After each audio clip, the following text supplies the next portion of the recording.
Bundesinnenministerin Nancy Faeser hat also das rechtsextreme Magazin Kompakt und seine Online- und Videoableger verboten. Seit den frühen Morgenstunden wurden Geschäftsräume der Organisation und auch Wohnungen führender Mitarbeiter und Geldgeber durchsucht. Immer wieder fiel das Magazin ja durch die Verbreitung von Verschwörungsmythen, prorussischer Propaganda und völkisch-antisemitischer Narrative auf. Doch an der Entscheidung der Bundesinnenministerin gibt es dennoch Kritik. Mehr dazu von Sandra Saatmann. Um 6 Uhr in der Früh richten etwa 25 vermummte Beamte ihren Fokus auf einen Bungalow in Falkensee bei Berlin. Sie durchsuchen das Haus. Die Adresse wird im Impressum des Kompaktmagazins als Sitz des Blattes angegeben. Sie sichern Beweise für das vom BMI ausgesprochene Vereinsverbot. Das Vereinsverbot ist vom Innenministerium ausgesprochen worden, heute Morgen um 6 Uhr und ist danach auch im Bundesanzeiger veröffentlicht worden. Auch die dazugehörige Filmproduktionsfirma und die Facebook-, YouTube- und Instagram-Kanäle von Kompakt wurden verboten. Die Begründung des BMI, die Publikation richtet sich kämpferisch aggressiv gegen die verfassungsmäßige Ordnung. Ein überraschender, ein aber nicht unumstrittener Schritt. Da geht Nancy Faeser sicherlich auch ein gewisses Risiko ein. Aus den Sicherheitsbehörden haben wir auch gehört, dass es sich hier um eine sehr erfolgskritische Maßnahme handelt. Also da steht relativ viel auf dem Spiel, weil man kann sich vorstellen, dass das eben in der rechtsextremen Szene auch genutzt werden wird, um gegen das BMI, gegen den Verfassungsschutz zu mobilisieren.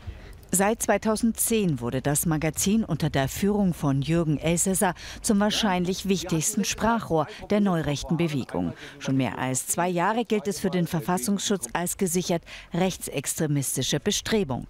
Damals sagte der BND, das Magazin trage demokratiefeindliche und menschenwürdewidrige Positionen in die Gesellschaft. Das Innenministerium sagte Welt, dieses Magazin hetzt auf unsägliche Weise gegen Jüdinnen und Juden, gegen Menschen mit Migrationsgeschichte und gegen unsere parlamentarische Demokratie. Das Verbot zeige, dass wir auch gegen die geistigen Brandstifter vorgehen, die ein Klima von Hass und Gewalt gegenüber Geflüchteten und Migranten schüren und unseren demokratischen Staat überwinden wollen. Elsässer hat immer wieder auch rassistische und antisemitische Stereotype bedient, hat eben auch zum Sturz des Regimes offen aufgerufen, hat zum Beispiel gesagt, dass er sich Björn Höcke, den AfD-Chef in Thüringen, als Reichskanzler wünschen würde, hat irgendwie schwadroniert von deutsch-russischen Bataillonen, die zusammen gegen Polen kämpfen sollten. Also es wurde dann wirklich auch kämpferisch am Ende. Auch in Hessen, Sachsen und Sachsen-Anhalt durchsuchten die Behörden die Liegenschaften der Kompakt GmbH und die Wohnungen von Akteuren. Das Verbot untersagt jede Fortführung der bisherigen Aktivitäten. Und damit zu Marian Grunden vor das Bundesinnenministerium. Nun hat ja Lennart Fahler das gerade als erfolgskritische Maßnahme bezeichnet. Also mal schauen, ob das überhaupt dann so Bestand hat, was dabei rauskommt. Auch aus der AfD etwa gibt es ja schon Kritik. Da heißt es wieder alles gegen die Meinungsfreiheit und das Ganze sei politisch motiviert. Wie begründet das Bundesinnenministerium denn nun diesen Schritt? Ja, das Bundesinnenministerium begründet diesen Schritt damit, dass es eben ein Sprachrohr der rechtsextremen Szene gewesen sein soll. Das große Problem und wo es dann natürlich jetzt auch darauf ankommt, was die Beamten dann tatsächlich finden an Beweisen, ist, dass man in Deutschland theoretisch verfassungsfeindlich sein kann.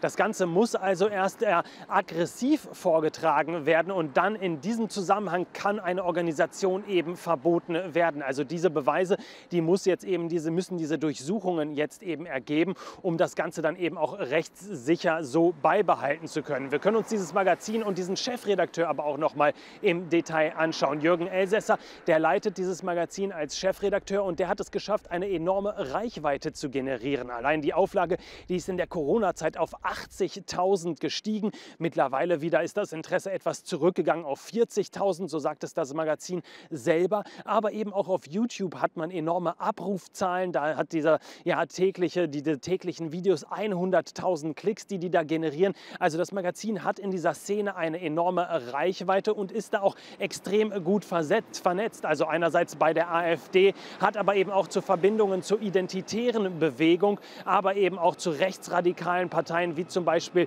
den Freien Sachsen. Und Jürgen Elsässer, das ist ein Mann, der schon immer zwischen den Extremen gewandelt ist. Also da war er früher mal Linksextrem hat sich da sogar dafür ausgesprochen, dass die Linke anti-deutsch sein müsse. Heute ist er dann rechtsextrem und agitiert da ja gewissermaßen gegen alles, zum Beispiel gegen Amerika, äußert sich aber auch antisemitisch, natürlich gegen Migranten und auch gegen die Grünen, gegen Angela Merkel wurde viel gemacht. Und ja, er ist natürlich die treibende Kraft hinter. Und er hatte noch ein Fest geplant, und zwar ein Fest der Patrioten, so hat er es genannt, zu dem auch Martin Sellner eingeladen wurde. Also der Mann, der ja für diese Remigrationspläne verantwortlich war, die auch in Deutschland vorgetragen hatte, dann aber nach Deutschland gar nicht mehr einreisen durfte. Das wurde dann zurückgenommen. Aber auch ein weiterer Gast, Maximilian Krah, war für dieses Fest geplant. Und der war ja aufgefallen im Europawahlkampf mit Skandalen rund um Einflussnahme aus Russland, aus China. Und auch dieses Magazin, das äußerte sich immer wieder pro-russisch, hat da auch sich immer wieder pro-russisch gezeigt. Und ja, dieses Fest, das wird jetzt natürlich nicht so stattfinden, wie man es geplant hat.